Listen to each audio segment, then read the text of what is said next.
Brady Tkachuk saying that if his brother did miss that overtime period against Canada like we saw him do, it must be serious out there. And of course, Brady Tkachuk, not a doctor, but you've got to wonder the status of Matthew Tkachuk and what we're going to find out. Game time for all of these teams and all these players that were, teammates. Now they're facing off against each other. Now they're back to being teammates, whatever it might be. Like, it's time to get things rolling back in the right direction.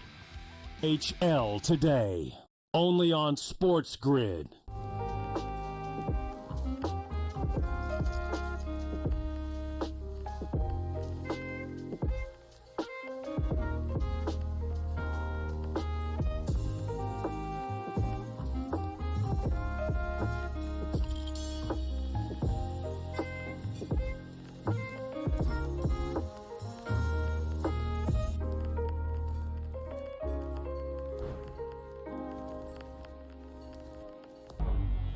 Two guys that can do it all. Too much electricity this morning. This is a good time. We're having a lot of fun. I had to do a triple take. Ka-ching!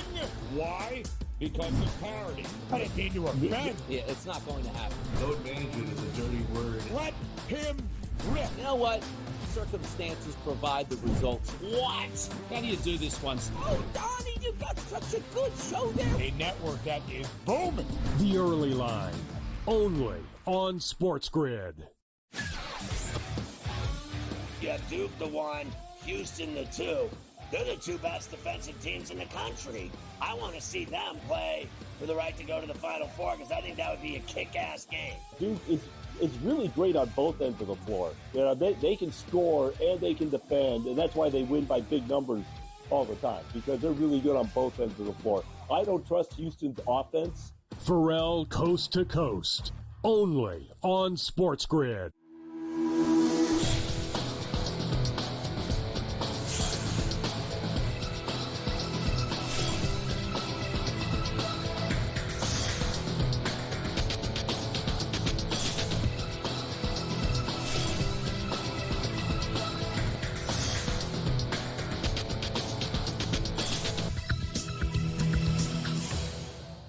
Good morning. Welcome to NewsWire here on SportsGrid. Craig Mish back with you for another edition of our show. Thanks so much for tuning in, streaming us, however you are, as they say, watching or consuming the program. Thanks for being a part of it today. Gilbert McGregor will join us from Sporting News. We'll go over the very latest in the National Basketball Association. Also, sunny skies from what I can see outside. Spring training back in action in Florida. Lots to recap from yesterday. We'll also take a look at what is going on at the Baltimore Orioles camp in Sarasota. So stay on the grid for that as well. And of course, we got more news, notes, information on some college basketball stuff. So make sure you stay with us as we recap everything that happened last night. The month of March is upon us. It is the final Tuesday in February as we head toward March Madness here on SportsGrid. But we get started with some unfortunate news for those of you who live in the state of Missouri and are all ready to fire up your sports betting apps and get ready to wager on sports. Looks like you're going to have to wager maybe the summer, maybe the fall, just sort of depends on how things turn. Missouri's debut set to now come maybe in August or September this year. Secretary of State Denny Hoskins has rejected a series of emergency licensing rules which would have given the opportunity to have sports betting apps launch. It's not going to happen. It is related to online wagering and gambling boat operations. And so it was now pushed back to July 2025. And there are some rules that state that's a possibility that it could launch by August 30th. That would be in time for the football season. And they got to get this going no later than December the 1st. So, needless to say, those of you looking to wager on the NCAA tournament in Missouri, not going to happen, at least for now. Let's get to the latest in the NBA. This back-to-back fighting back and forth between Oklahoma City and Minnesota. Is this a preview of the Western Conference Finals? Because if it is, it's going to be a good one. Great game yesterday. The Timberwolves were down 25 points in this one. They rallied to tie and then beat the Thunder 131 to 128. OKC was up. Get this, 121 to 105 with under 4 minutes to go. Minnesota closes on a 16-0 run.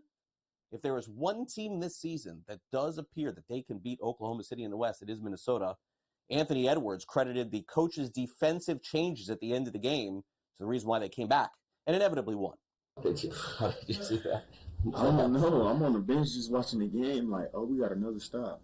And I think, shout out to Finchie, man. He made a great adjustment as far as just going to blitz shape. Mm-hmm. I mean, because I mean that's what they did to me all night. So they got a taste of their own medicine, and they was making shots all night, and then somehow in the fourth quarter they just went cold. They couldn't hit anything, and Jaden and Nas and TJ, the boys start playing, and it was just at that point it was just like we had the momentum. The best players couldn't get nothing because we was trapping them at half court, so he had to get off the ball and he had to make plays for themselves, and it worked out for us. You've been a part of a lot of big comebacks and stuff. Like, have you seen one turn like this quickly? I mean, it seemed like that was crazy. I'm not gonna lie, because when I was in the game, I didn't even realize it was only a 12-point game. I wasn't locked in on that. I'm thinking we down 20. Mm-hmm. I'm in the game. When I check out the game, I'm like, we down 12, and we just start making the run. I'm like, oh my god. And then it was like a minute left. I think we was down like 8. Mm-hmm. Not with a minute left, but like, some change, minute and some change. I'm like, hey, this is crazy. Yeah, that was crazy. And Jaden got the N1. I'm like, all right, yeah, we're going to overtime. And in overtime, Minnesota picks up the win. Meanwhile, the Denver Nuggets and Nikola Jokic do things on a nightly basis, sometimes that we have never seen before. So last night's event was Nikola Jokic picking up 19 assists while scoring 18 points and 9 rebounds. Aaron Gordon also had 25 in this game as Denver beats Indiana 125-16. For Jokic, may not win the MVP this season, but those 19 assists, that was a career high. After the game, discussed his distribution and just how in the NBA and never know what can happen on any given night. We were making layups, so I will say that we were aggressive. I will say that. The 19 assists, how would you describe your vision in tonight's game? I mean, it was that kind of night. Every game is different, and today people are making shots, people were cutting, and I was fighting them. So it was that kind of night. I mean, if you're a player that has no weakness, there is not one chink in that armor. The guy is just an amazing, complete basketball player. And I think the most remarkable thing is not just the 19 assists, but the satisfaction and joy that Nikola gets from making his teammates better. He'd be happy getting 19 assists, no points, and us winning than any other superstar that I've ever come across. And that speaks to who he is. He's a humble person and understands that this whole thing is always much bigger than the individual. It's the collective. But 19, another, what is that, a soundboard double? Is that what they call it? 18, 19, and 9. He's got to lead the universe in those in the last 10 years. But he's just an incredible player, and what a luxury to have when you can just play through him down the stretch of a close game and something good is going to happen each and every time. Well said. Great game for the Joker again yesterday. Meanwhile, don't look now, but the Detroit Pistons are headed toward the NBA playoffs, probably going to avoid the play-in. And honestly, they've looked as good as they had in basically a decade. Cade Cunningham had 32 points. Detroit wins their 7th straight game, and they beat the Clippers now, 106-97.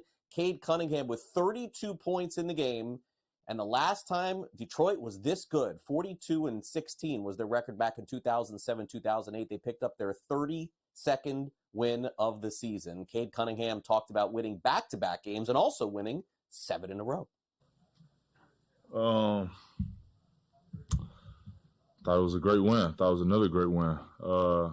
This is a big time back-to-back for us. So great for us to pull both of those games out for sure. Different styles of play, though, I guess, contrasting. One was shootout, one was slugfest. Yeah. This one was a lot more physical. Lot of holding, grabbing. I thought both teams really tried to defend, and I think whoever got the most stops was going to win the game, and we were able to do that. So yesterday was a little bit more loose, a little more free. It was just like you said, a shootout, but tonight was really good. And this is the type of game that we like. It's tonight's game. All right, so Detroit headed toward the playoffs. Atlanta still with a shot. The Hawks took down the Miami Heat yesterday, 98-86.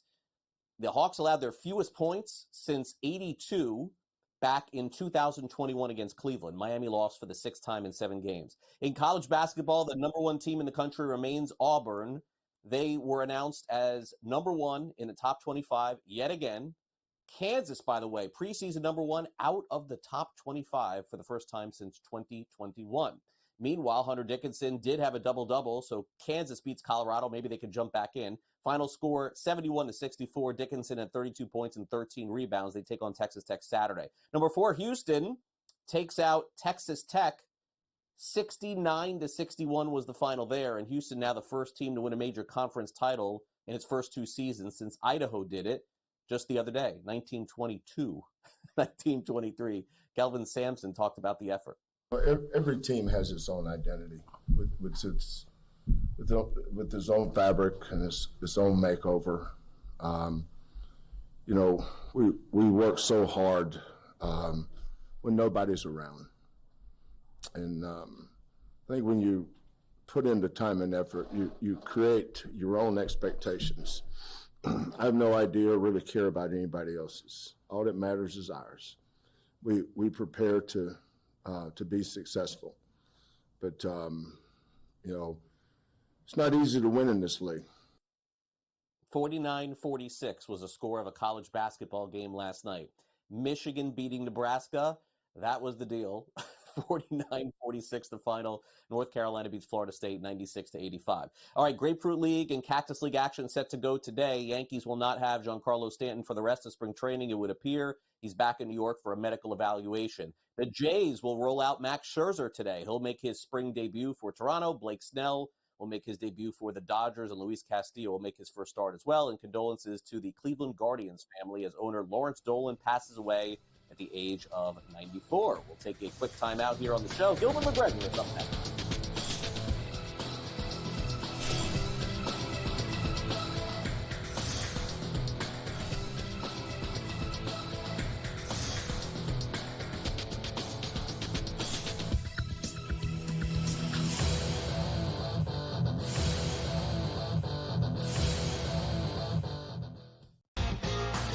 Is that kind of helpful when it comes to preparing for a major? Is that you're just like 1 foot in front of you at this point? Ideally come to a place here at Bay Hill where I've had good success in the past. I've only played it the last 21, 2, 3, and 4. But I've played it well, and I really like that we're heading there with where I'm at right now. I think it's going to tell me a lot. The Smiley Show, only on SportsGrid.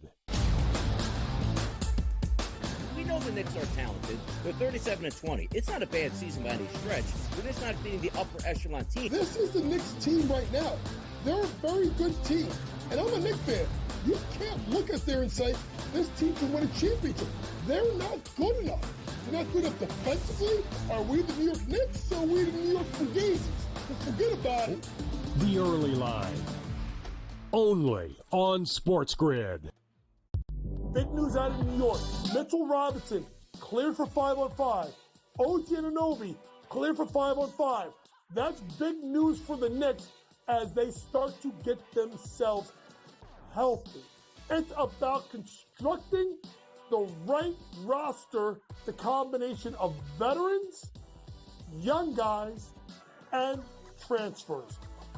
Betting above the rim, only on SportsGrid.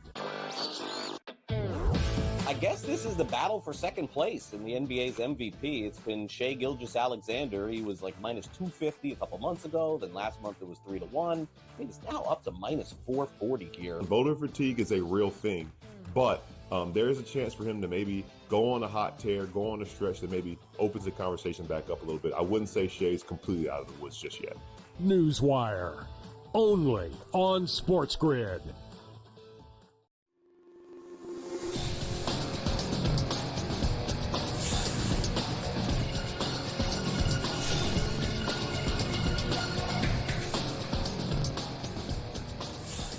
Welcome back to NewsWire here on SportsGrid. Gilbert McGregor is with us from Sporting News. We'll recap some of the games in the National Basketball Association last night. And then the marquee matchup tonight is Luka Doncic versus his old team. So we'll get into that as well. Great to have you back here on the show, Gilbert. And, look, this is, if Minnesota plays Oklahoma City in the Western Conference playoffs, whether it's the semis or the finals or anything else, I think we could be in for the best series of them all. These two teams play very tight, almost no matter what the scenario is. Last night, OKC has this huge lead. They let it go, and then Minnesota ends up winning. It was sort of an insane game, but it feels like every time these two teams play, you don't know who's going to win, and I can't say that about the rest of that conference.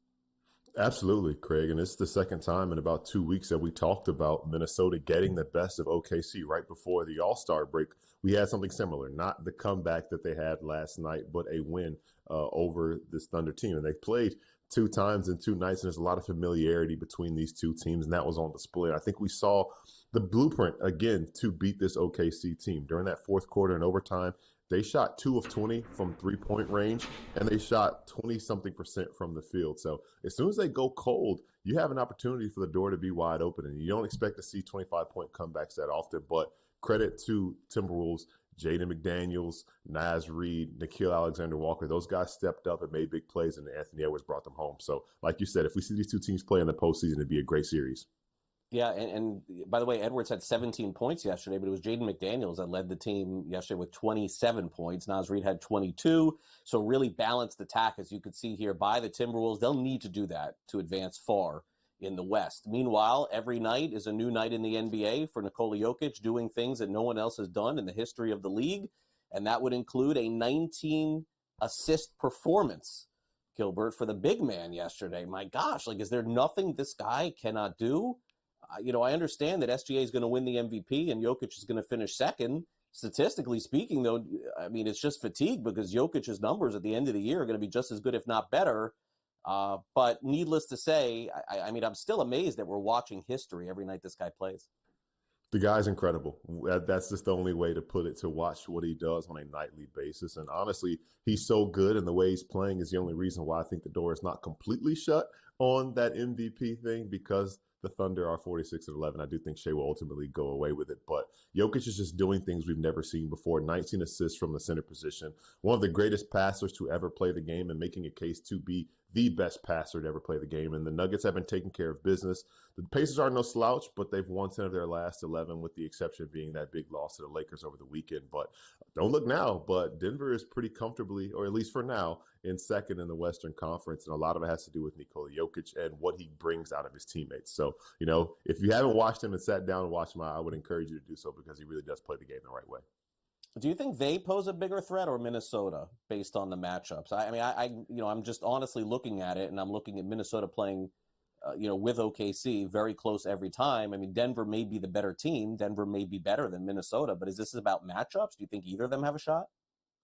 I think it's a matchup thing for sure. Nikola Jokic would be the best player in that series, but we've seen that the Thunder have thrown Isaiah Hartenstein and Chet Holmgren at him and given him difficulties on defense. So I actually do like Minnesota and just kind of the spontaneity of what they can do offensively. It'll be interesting to see when they get Dante DiVincenzo and Julius Randle back. It's interesting they've been playing better without those guys recently, but the matchups always make it interesting.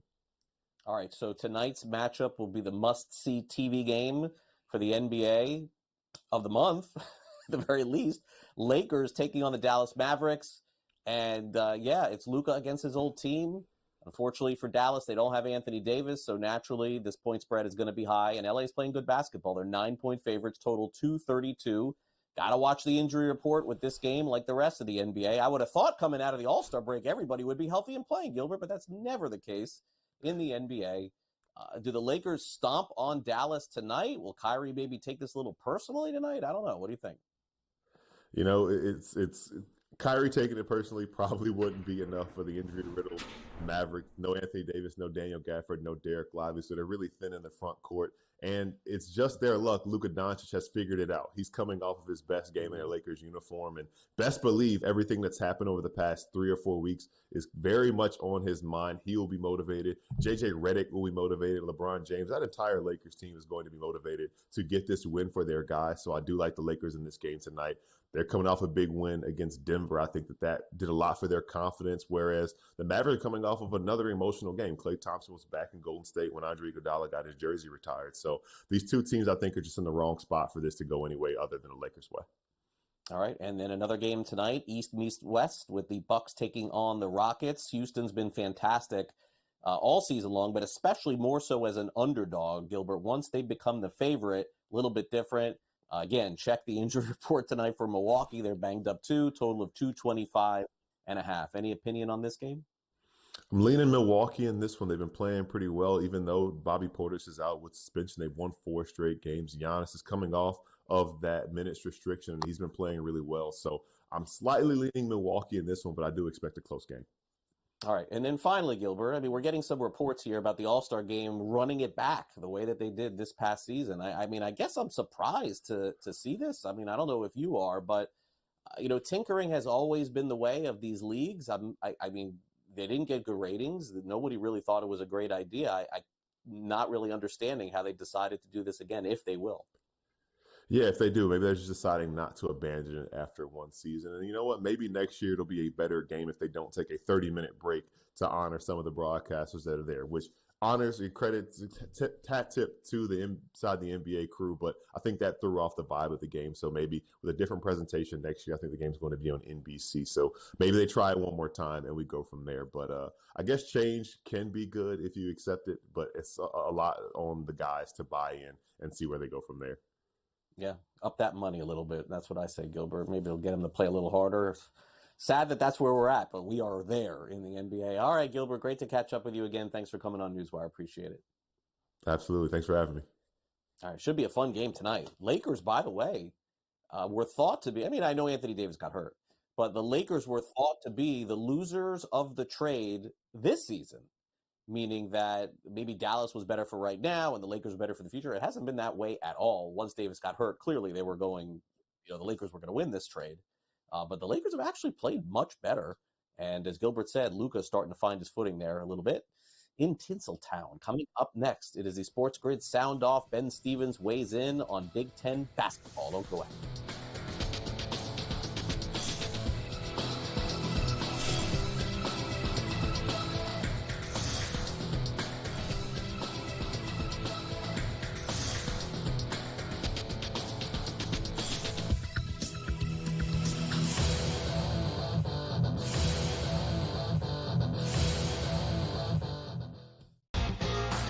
Is that kind of helpful when it comes to preparing for a major? Is that you're just like 1 foot in front of you at this point?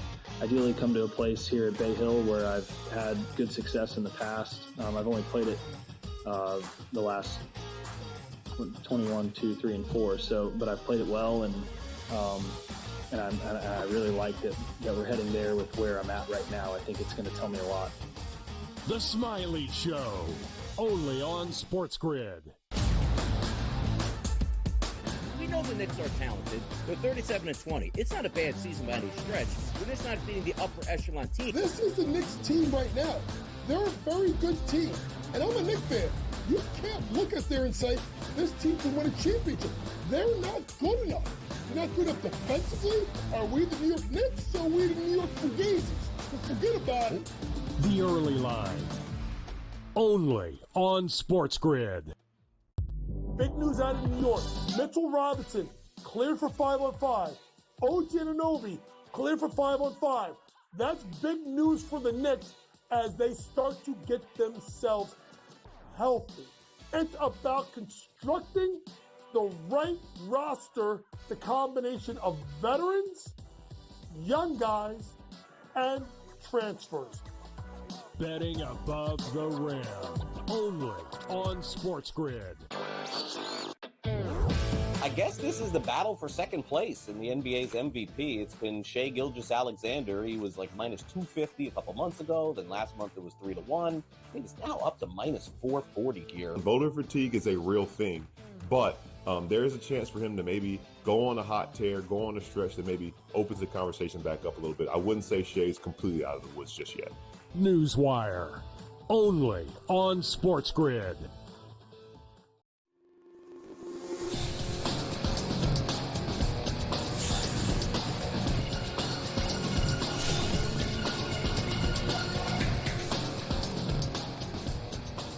Welcome back to NewsWire here on SportsGrid. Folks, we are getting closer and closer to two major events coming up. Opening day of Major League Baseball and the NCAA tournament. March Madness almost upon us. It's going to be a great month to stick with us here at SportsGrid for all of it. So let's get a little bit ahead of the game. We'll talk a little baseball. We'll do a little basketball. It's time now for the SportsGrid Sound Off.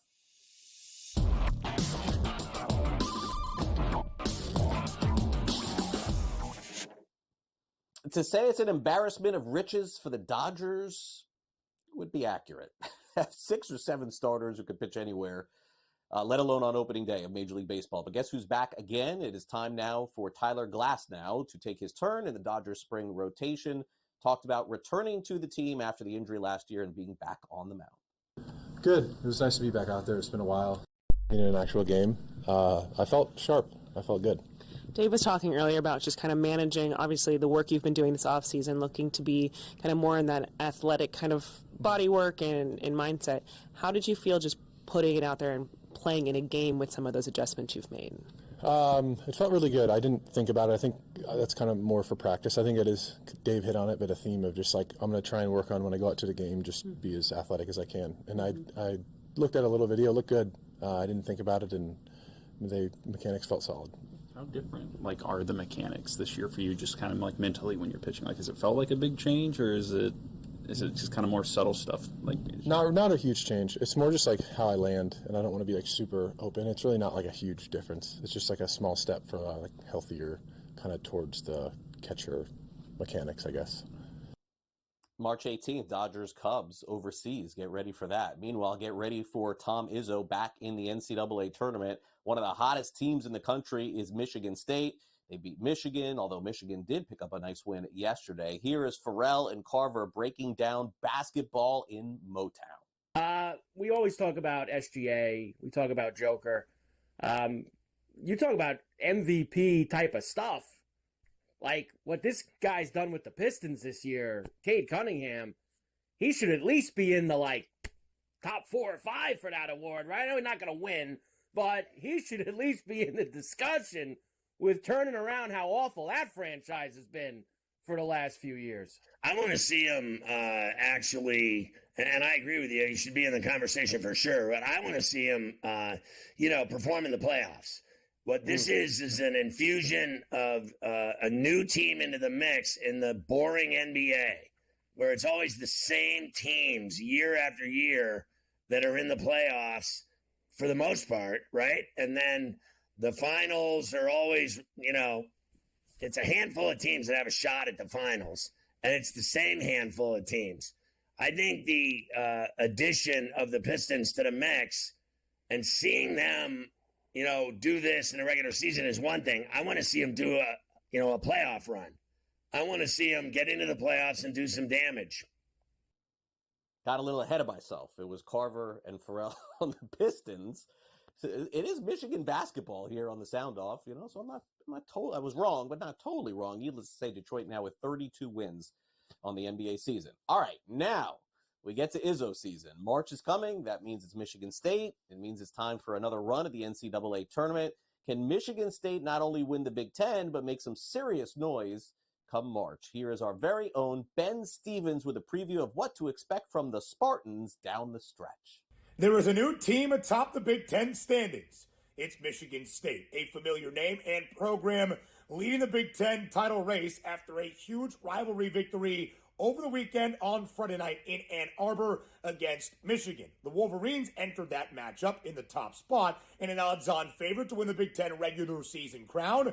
But after a Spartans road victory in that intense rivalry, it's now Michigan State in first place in the Big Ten standings and a favored flip. Now a minus money favorite, that is MSU. The last Big Ten regular season championship for Tom Izzo and his Spartans, 2019-2020. They also won it the year before that in 2018-19. That was Michigan State's last trip to a Final Four as well. They're hoping for the same this year in East Lansing. Craig, back to you.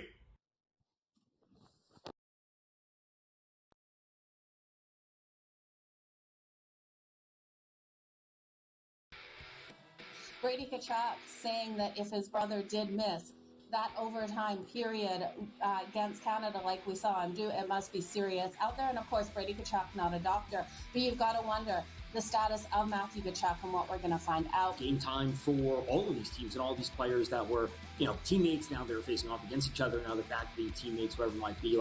It's time to get things rolling back in the right direction. HL today, only on SportsGrid.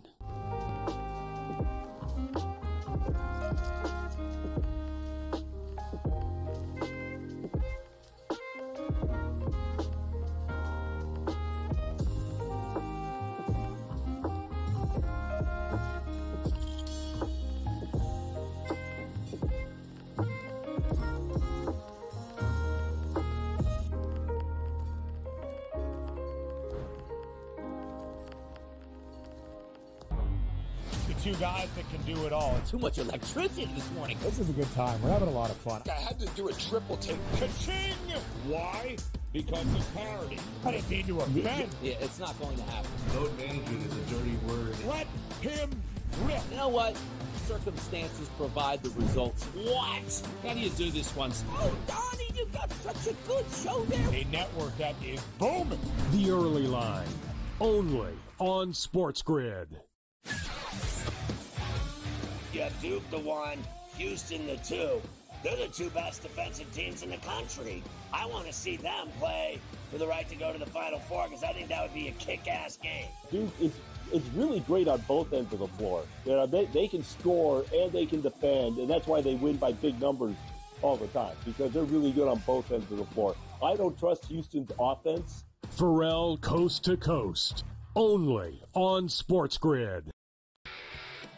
Brady Tkachuk saying that if his brother did miss that overtime period against Canada like we saw him do, it must be serious out there. And of course, Brady Tkachuk, not a doctor, but you've got to wonder the status of Matthew Tkachuk and what we're going to find out. Game time for all of these teams and all these players that were, teammates. Now they're facing off against each other. Now they're back to being teammates, whatever it might be. Like, it's time to get things rolling back in the right direction. HL today, only on SportsGrid.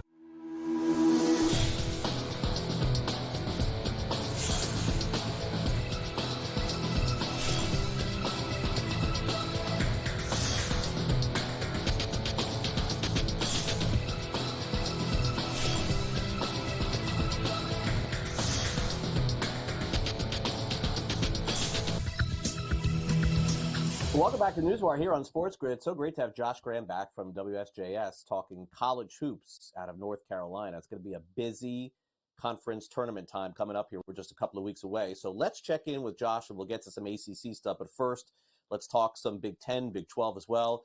And Josh, I mean, this is a great time of the year. I know we get that little lull after the Super Bowl. Our producers and I were all like, oh my gosh, we got to wait a couple of weeks till the fun starts. But here we go. I mean, college hoops is heating up. We're going to get conference tournaments and March Madness coming next week as well. Thanks for coming on. Happy to be here. You're right. It's crazy to think that this weekend the calendar flips and that 2 weeks from today, make it 3 weeks from today, we're going to be looking at games in Dayton and the NCAA tournament starting. Yeah, I can't wait to see it. And I guess the question is, Josh, in your opinion, and, obviously you're following this a lot more closer than I am. I got to cover everything here. But I know Kansas got knocked out of the top 25, but I would assume that this is going to be one of those fun times where the Jayhawks do qualify for the tournament in a strange way. They beat Colorado 71-64. Is Kansas going to be like one of those final teams in? Or are they going to get one of these like 12, 13 seeds or like a mid seed here? It feels like there's going to be a lot of pressure on them, not only down the stretch in the conference tournament, but I just can't imagine an NCAA tournament without these guys. They'll be an NCAA tournament team. But it's going to be important to see where they're seated. I don't think you have to worry about double-digit seeds with Kansas, but when you look at the depth and the parity that exists in college basketball today, the difference between you getting to the second weekend, potentially getting to a Final Four, and getting eliminated in round 2 is whether or not you're on the 4 line, the 5 line, or the 6 line. So seeding really matters. The Big 12 is super competitive. It's been that way for years. You could make the argument they've been the best conference in college basketball over the last 5 years. And Kansas has been a big part of the reason that is. And the talent is certainly there, with Hunter Dickinson being the best example of it, to make a run should they gain their confidence. Because so important in March, obviously, are the teams that are playing with the most confidence. Yeah, definitely. That's what's key. In Houston, playing with a lot of confidence, too. They're no stranger last few years with Kelvin Sampson in the tournament. They get a win against Texas Tech, so they've made their mark. The only question is, can they lock down a number 1 seed? And I think that all of this stuff, especially with the 3 and the 4 and then the 5, you have Alabama, Tennessee, some other teams lurking, it certainly feels like, Josh, in order to get a number one seed, Houston's going to have to win the conference, I would guess. Yeah, it seems that way, Craig, but Houston's in that group that can win a national championship. It's important to note that there's a difference between teams that have that ceiling of making a run to the Elite Eight and the Final Four and teams that can win it all. And I think the list is smaller than people might think, given the amount of parity we expect and that we just talked about there exists in college basketball. It's a different level of team that can win the national title. And I think the list is probably 5-6 teams long. And Houston's on that list. Obviously, Duke and Auburn are there. And then you look at Florida, and you obviously have to put Houston there. Iowa State, if they're healthy, belongs. And Alabama, I think, would cap that list. If you get beyond that to the folks like St. John's and to the Michigan States of the world, it gets a little bit hairier. A lot of things have to break your way, and matchups have to really fall in your favor. But I do think Houston's a part of that tier that can win a national championship. Yeah, and one of those other teams could be, Michigan. I know that they lost to Michigan State, but they've been fantastic all season. I think they just ran into Michigan State at a time where basically the Spartans are playing better basketball than almost anybody else in the country. So they get the win over Michigan, and the Wolverines do win last night in a very low-scoring game, by the way. I don't know that I've seen a score this low all season long against Nebraska. So I'm not really sure, honestly, what to make of the Wolverines. They were in the driver's seat in the conference all season long. Is it just a matter of Michigan State got hot at the right time? That league it bullies each other. Every year you're looking at cannibalization in the Big Ten, and it might be because of the physical nature of it and how important health tends to be in the month of March. It might play a big part of the reason why this year marks the 25-year anniversary to the last time the Big Ten's won a national championship. Of course, that was the Michigan State team in 2010 or the year 2000 that Tom Izzo cut down nets. There hasn't been a Big Ten team to win the national title since then. Purdue came close last year, but a big part of the reason Purdue was able to make that run was the amount of depth they had and the good luck they had from an injury perspective. Not to say that injuries have been a big deal with Michigan this year. They've been relatively healthy, but this conference, the brand of basketball that's played is on a week in, week out basis. You better be ready for a fist fight. And the moment that you're not, you get beat by Michigan State like Michigan did last weekend. Yeah, and that's what could happen. Back and forth they go. No back and forth for St. John's all season long. My gosh, what a year they are having, and they beat UConn twice. So St. John's clearly in the driver's seat at this point. And on the flip side, UConn 2-3 over the last 5 games. Is there any concern there for the Huskies? There's concern. This is not the team that we've seen the last 2 years that have just dominated on their way to winning national championships. All the games weren't close in those NCAA tournaments. But I'd be hesitant to write off Dan Hurley, even though his team's not ranked, especially when you consider the history of UConn. When 2011, Kemba Walker had to lead them to win 5 games in 5 days in order just to get in. They win the title. And even more unheralded, you could argue, was that 2014 team, or 2013, 2014. Yeah, it was Shabazz Napier, and it was the Kevin Ollie season that they went on to win the title as a lower seed as well. So I wouldn't write off UConn because, again, going back to confidence, if their team, the talent level's there, if their team channels the confidence that their coach seems to have on the sideline night in, night out, they could be a dangerous out and a team that you shouldn't write off. It's hard to say three-peat for UConn and have those type of expectations attached to them, but they're hard to write off considering the recent history. Yeah, and you won't have many people picking UConn to win the national championship this season. A lot of people will take some of the teams we mentioned, maybe Auburn, maybe Florida. Duke is going to be another one of those teams. I mean, they have just dominated all season long. Another monster win, 110-67 on Saturday, 24 wins, 21 by double digits. And Duke just appears to be unstoppable, and they have arguably the best player in the country, too. So, I guess, sort of moving forward, the only narrative that we could play, Josh, is that can Duke get contributions from everybody else on the team because Cooper Flagg has just been out of this world? And they have. Like, honestly, what's crazy about them and Auburn and why they both separated is that they have the two best players in the country, Janai Broome and Cooper Flagg, but they also are, you could argue, the deepest teams in college basketball, too. And that is a rare thing, almost to the point where I'm waiting for one of these sports books to give me Auburn and Duke versus the field odds, because if you give me that, I think I'm taking it, because I think these two teams have separated as the two best teams in college basketball. A lot of people say, oh, Duke's just been pounding on teams because the ACC's down. Well, then they played a Big Ten team that's still getting votes for the top 25, and they beat them worse than any ACC team they beat this year by 43 the other night at MSG. So I think these are the two best teams, Duke and Auburn, and I'm interested to see if we can get odds somewhere on taking those teams versus the field, because I'll take it. Yeah, Josh, it doesn't seem like Cooper Flagg's a foregone conclusion to win the Wooden Award. This is relatively close. I mean, with just a couple of weeks left here. Minus 150 for Cooper Flagg, and Broome is plus 110. So, feels like this is not going to get decided until the end. It does seem that way. But I do think Cooper, given the counting stats that he leads for the Blue Devils, I think that'll make the difference. And, of course, the hype helps as well. Yeah, it does. What, did you say hype with Cooper Flagg? I didn't hear any hype. Josh, thanks for coming on the show. Appreciate it. We'll catch up again as the NCAA tournament gets underway. Thanks so much, Craig. All right, coming up next, we will head out to Sarasota and check in on the Baltimore Orioles. Spring training game set to start in an hour and 20 minutes. Roch Kubatko hits us up next.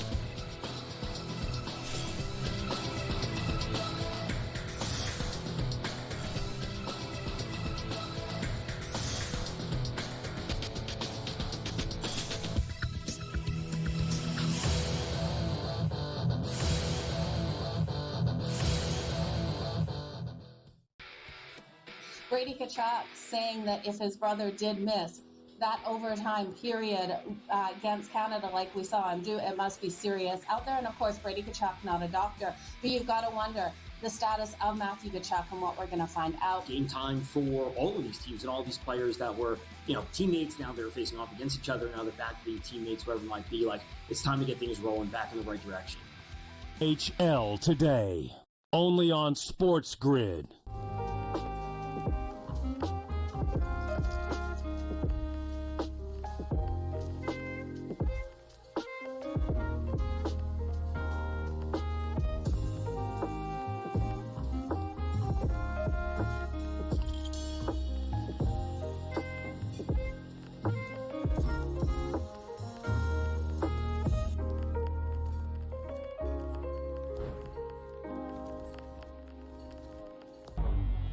Two guys that can do it all. Too much electricity this morning. This is a good time. We're having a lot of fun. I had to do a triple take. Ka-ching! Why? Because it's parody. I didn't mean to offend. Yeah, it's not going to happen. Load management is a dirty word. Let him rip. You know what? Circumstances provide the results. What? How do you do this once? Oh, Donnie, you got such a good show there. A network that is booming. The Early Line, only on SportsGrid. You have Duke the 1, Houston the 2.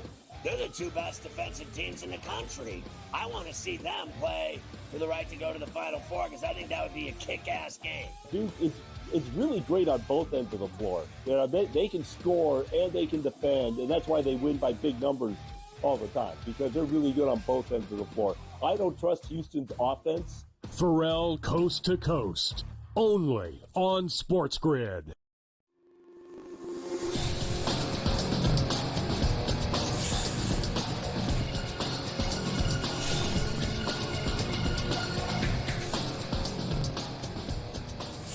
All right, hopefully. I mean, it looks good to me today. I'm 3 hours away from our next guest, Roch Kubatko. He's on the west coast of Florida in Sarasota. I'm on the east coast. But it does look like the weather's going to hold up today in the Grapefruit League for spring training, so that's good. Roch is with us here on the show from Mass and Sports. A rare rainout as spring training begins. I know we usually get one or two of these in the middle of spring training, but we got one right away. Roch, thanks for coming on the show here on NewsWire and spending some time to talk about the Orioles as we get ready for, I know, another game coming up in about an hour from now. Absolutely. And you know how the media is. We'll take that rain out wherever we can get it. Yeah, guys doing their rain dance. Yeah, you'll take that break. We were a little annoyed that it took as long as it did.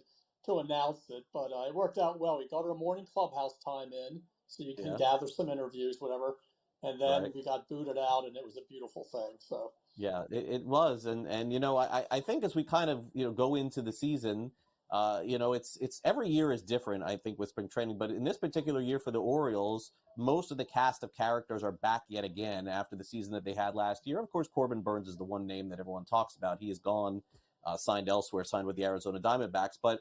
Mike Elias, Roch, as you know, and the Orioles have been kind of steadfast with their plan.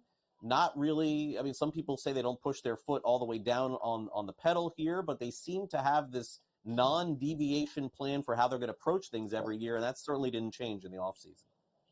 Yeah, I mean, they spent more money. They'll point out they increased the payroll, whatever it is, 56% or something like that, but it still was one of the lowest in baseball. So you have to take that with a grain of salt. But also, there wasn't that one big Corbin Burns type signing, but they still added. I think that there's been a lot of, obviously, curiosity and some confusion over when you have David Rubenstein and his group purchase the team, and the word billionaire is attached to David Rubenstein. I think a lot of people thought, well, now they're going to spend like crazy, and they're going to be like the Dodgers and Yankees. And that has never been part of the plan. I think they're obviously willing to spend more. I think Mike Elias has a green light, but they also still remind everybody that they're a smaller market team. They don't want to do anything that's going to handcuff them down the road.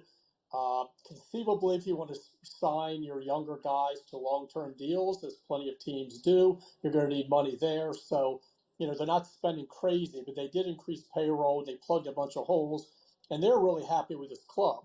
But I think fans are just concerned about the possibility of regression again because they didn't go all out, and they did lose Burns, and they didn't replace him with a true number one.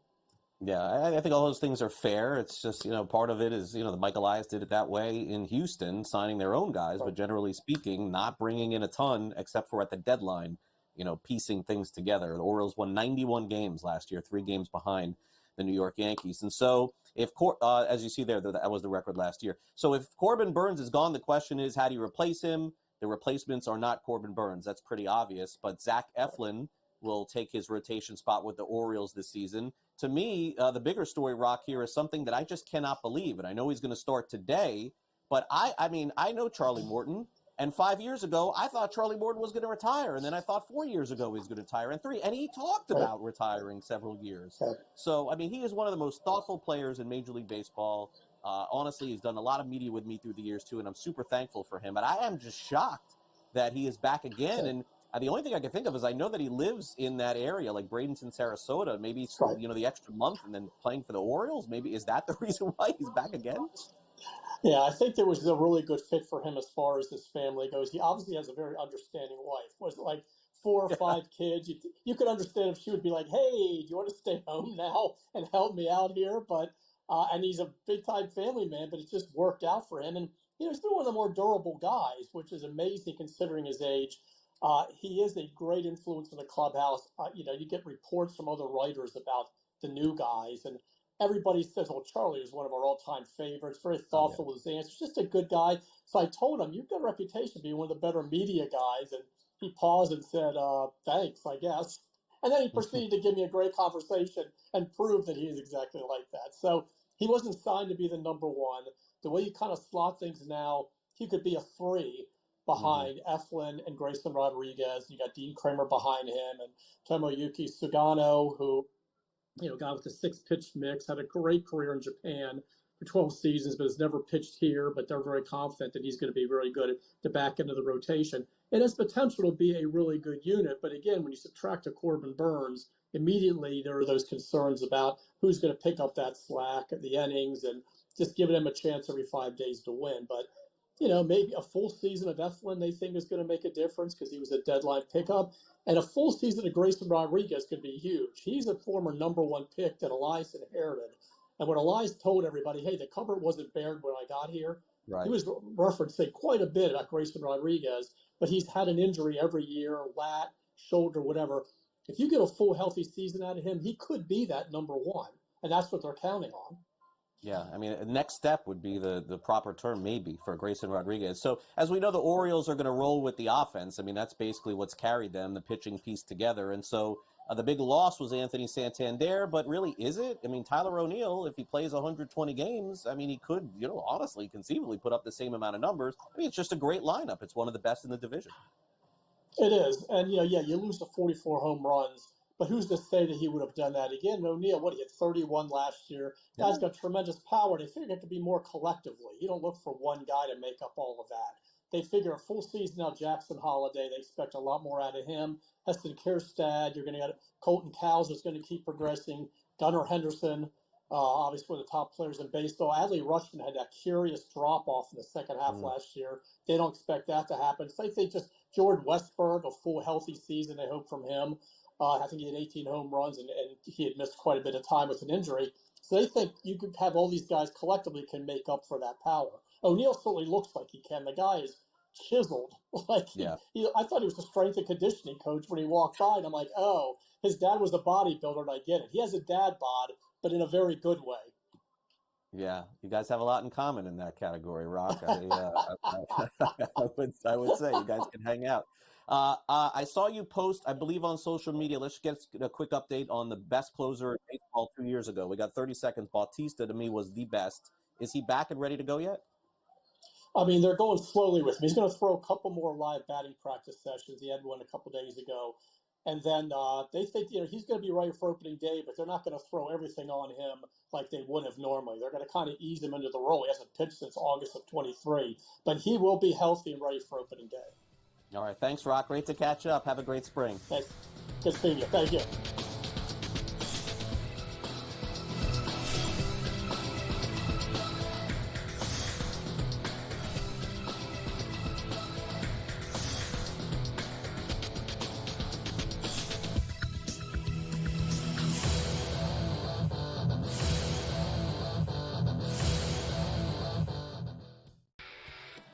Brady Tkachuk saying that if his brother did miss that overtime period against Canada like we saw him do, it must be serious out there. And of course, Brady Tkachuk, not a doctor, but you've got to wonder the status of Matthew Tkachuk and what we're going to find out. Game time for all of these teams and all these players that were, teammates. Now they're facing off against each other. Now they're back to being teammates, whoever it might be. Like, it's time to get things rolling back in the right direction. HL today, only on SportsGrid.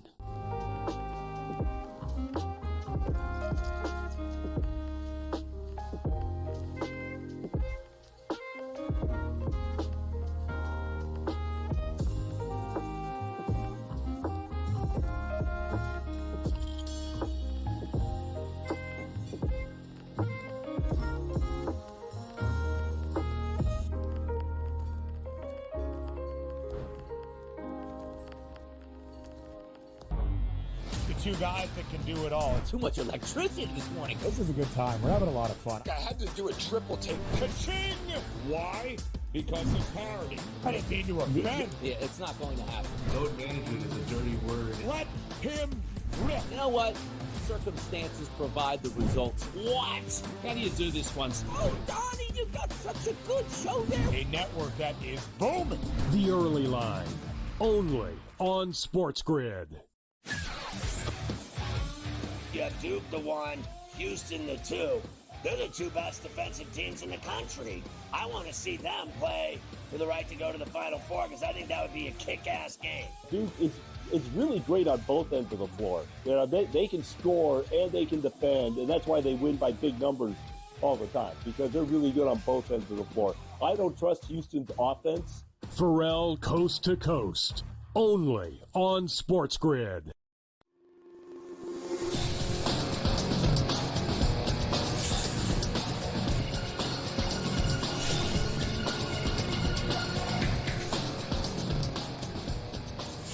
Get ready to wrap things up. Of course, we're going to have a lot of fun here on the show tomorrow. Talk some more Major League Baseball, latest in college basketball, and the NBA as well, as we close in on the end of the month and get ready for some March Madness. But let's close out the show today. We'll wish a professional wrestler a happy birthday and also get into a former reporter who is trying to help out his school a little bit at St. Bonaventure and talk a little Sixers basketball. Time now for some last licks.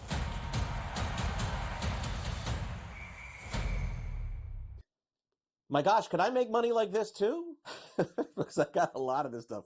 I mean, Adrian Wojnarowski, who was the premier newsbreaker in the NBA for decades, is that fair to say? I mean, it's since social media is around, so however long that was, has decided to auction off his phones, his old phones that he broke news with, and also a lot of his credentials, I believe, from what I saw, to help make money for the collective NIL fund at St. Bonaventure University. Really interesting there, too, because I, like Woj, okay, so let me start with this. I, unlike Woj, never broke any NBA stories.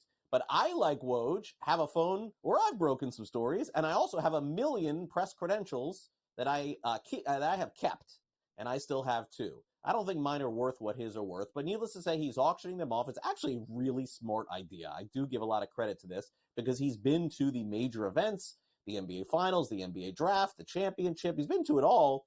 And so if you want to own a piece of history, like, for example, maybe when LeBron James ended up signing with the Lakers or something along those lines, or a big trade in the NBA too, you could end up having this and purchase it for courtesy of St. Bonaventure and his new job that he has there too. So really cool idea to see this happen. I don't know what they're going to go for, but I'm very curious to see what they will be in the auction.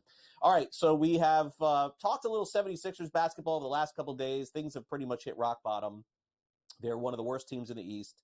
They do not appear to be a team that's going to make the playoffs, and they have one of the highest paid players in the NBA, in Joel Embiid.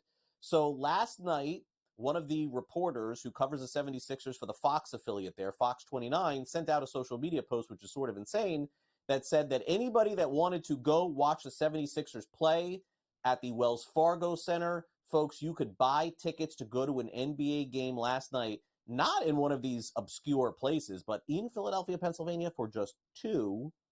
That's right, on StubHub, TickPick, everywhere else. $2 was the buy-in price. I think it's fair to say that people have given up on their 76ers this season. Now, look, they do have Maxey and some other nice players. But let's get real. This is a supremely disappointing season, and who knows what will end up happening in the future here.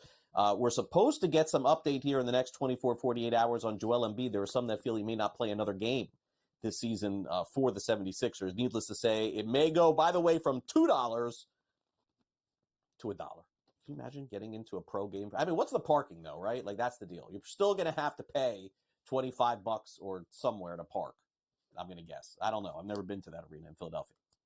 Finally, let's wish one of the greatest professional wrestlers of all time a happy birthday. I think that, is it fair to say that there are the two biggest icons of professional wrestling that are still alive? I don't know if you feel this way, and I could be wrong. Growing up, I was a big wrestling fan. And then I got older and realized, okay, what am I doing? But either way, Ric Flair, he turned 76 years old today.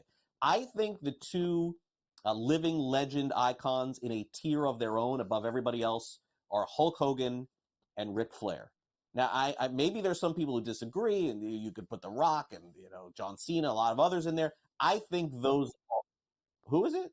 Steve Austin? I don't know. I got them in a separate tier from Hogan and Flair. I got Hogan number 1, by the way. I got Flair number 2, and then we can make a whole tier of others. Vince McMahon may be in there as well. I don't know. I mean, I just watched the whole documentary on Netflix with him. So anyway, happy birthday to Nature Boy Ric Flair, one of the greatest of all time to do it. 76 years old today. I still think he does go to events every once in a while. I see him I don't think he's bleeding like that anymore. That was probably like 30 years ago. That's kind of funny. And I think they well, I don't want to give away what they do in wrestling. Some people still think it's real, so I don't want to go there. All right, that'll do it for the show today. Thanks to Roch Kubatko for coming on, and also thanks to all of our guests here on the program, including Gilbert McGregor and talking some college basketball as well with Josh. Also coming up, Smiley's got you covered here at noon Eastern today. We're getting ready for the Honda Classic. PGA Tour is headed to Florida this weekend for the next 3. Pharrell Coast to Coast, 3 o'clock Eastern. Game time decisions, in-game live, and Sports Rage tonight. Thanks again to Luke, and for my producer Frank, I'm Craig Mish. Hope you enjoy the rest of your Tuesday. I'm off and running with my busy day ahead. I'll see you back here tomorrow at 11 a.m. Eastern for our next edition of NewsWire, talking a lot of baseball and basketball here on the show, and also find out, are they going to ban the tush push from the Philadelphia Eagles? Sure seems like there's some momentum there. We'll hit on that tomorrow. Have a great day, everyone.